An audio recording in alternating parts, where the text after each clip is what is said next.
Welcome to this video. Today, I want to talk to you about the idea of self-confidence. I was in a conversation yesterday where the concept of self-confidence was brought up, and I felt like I saw it in a more clearer way. And I'm just gonna speak to you today about why the idea of self-confidence is very impractical. It's not very helpful, and it's holding you back rather than unleashing your capabilities and what you can achieve.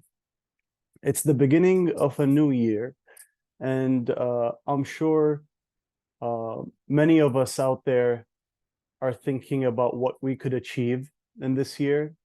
Maybe you're thinking about starting the business you've always wanted to start. Maybe you have this vision of taking your existing business to the next level.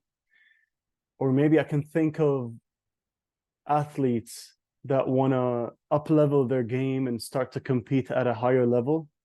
And many of us think that a very important ingredient in this equation is self-confidence. But if we're honest with ourselves and we look closely, we can see that many of us, maybe I know for myself, there were many times in my life where I just waited too long to be confident enough, to feel self-confident enough. And in reality, I wasn't really making any progress. I wasn't getting any things done. I wasn't really taking meaningful action, and I wasn't getting any meaningful results. And the problem here is because of the way we define self. I think what I realized in my conversation yesterday was if we talk about ourselves as the collection of beliefs and ideas and degrees and knowledge and expertise and skills and achievements, previous achievements, our past, if we define the self in that sense, then no wonder our experience of self-confidence is very inconsistent. There's a lot of up and down in it. The reason behind that is because we are creating a connection between who we really are and the self-image of who we are. And this is a very unhelpful connection. It's a misunderstanding. It's a problematic connection. Because that very self, the ego, the self-image, is also what gets insecure. It is also what becomes fearful. It's also the self that worries about the future. It's also the self that doesn't live in the moment, in the present moment, is either looking back into the past or imagining futures. And by the way, that self is not even a real entity. There isn't really a self out there. It's just our misunderstanding of who we are. It's the self-image we have created in our minds of who we think we are. And so if I'm waiting to feel confident in that self, then there's gonna be a lot of problems there. Again, just because that very self is the one that gets insecure, it's the one that gets fearful, it's the one that worries, right? And so what ends up happening is you might ask me and say, well, there are moments where I talked myself up, I revved myself up, and I started to feel confident. Well, no, that's not feeling confident. That's just you've inflated the self. And yes, for a brief period of time, you started to get things done. But what happens when you inflate the self? The self gets deflated naturally, and you crash. Just like the idea of taking, you know, what sugar does to insulin into our bodies, how it gives us this momentarily unsustainable burst of energy if we eat sugar and then we crash after that. It's very much the same. But then we all know this experience where we did things and behaved in a way and said things that were very intelligent. And what I'm trying to describe right now is our true being, our true self, the being that you want to have confidence in. Have you ever had an experience where you just didn't think much, you got things done, you got in a state of flow, you figured things out somehow, you just took one step after the other, and before you know it, you're kind of surprised with what you have achieved, or you're surprised with how you handled a certain situation.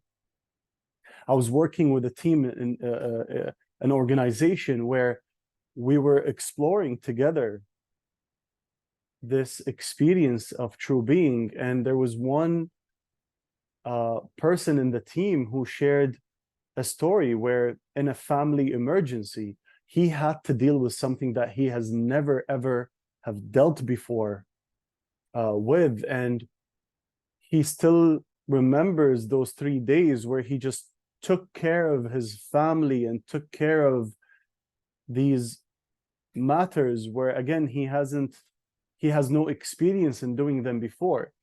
And he was describing how he just went from, you know, one moment to the other, from one, he took care of one matter after the other, and he just figured it out, and it was kind of easy, and he was okay that he didn't know how to deal with it, yet he still dealt with it.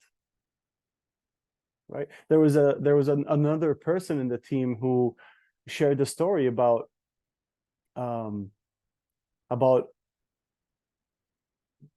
you know, in his university days, where he I think realized he was studying for the wrong exam only a night before the exam, and he shared with the group how in a moment he just got out of his thinking and just started to study. He had this hopefulness and faith, and he just stayed up all night and actually ended up doing great.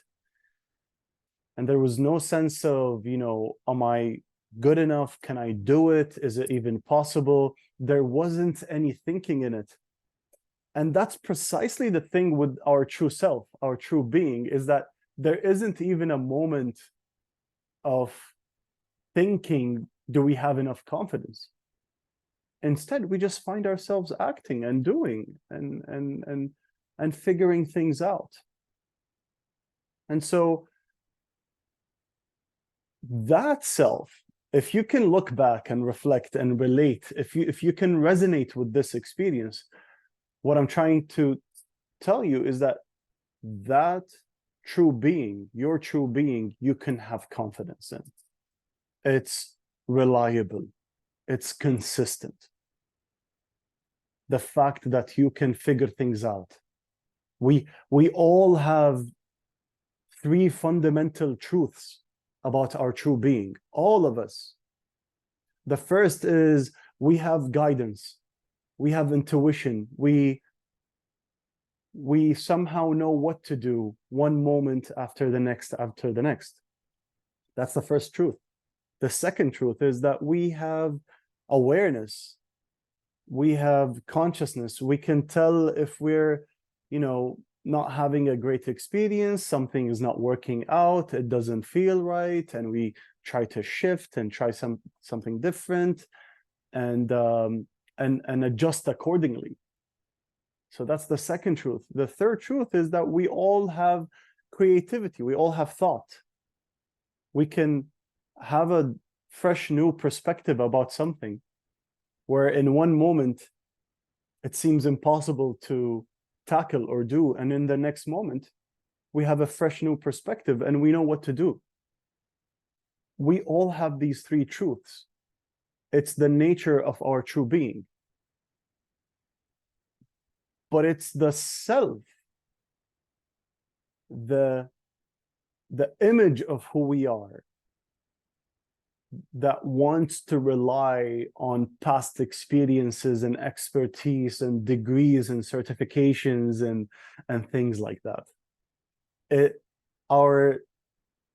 The idea of this self-image, it takes confidence from outside, and that's why it's inconsistent. That's why it's problematic. Don't look for that kind of confidence. Look for the confidence that is part of your true nature.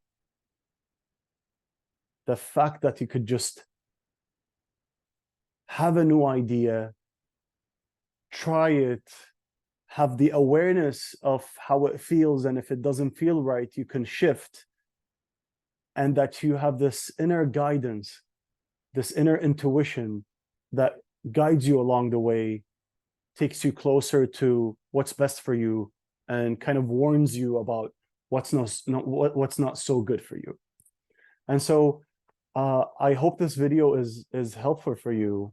And if you want to share any insights, any questions, you can just email me and I'll be more than happy to respond to you. All right, take care.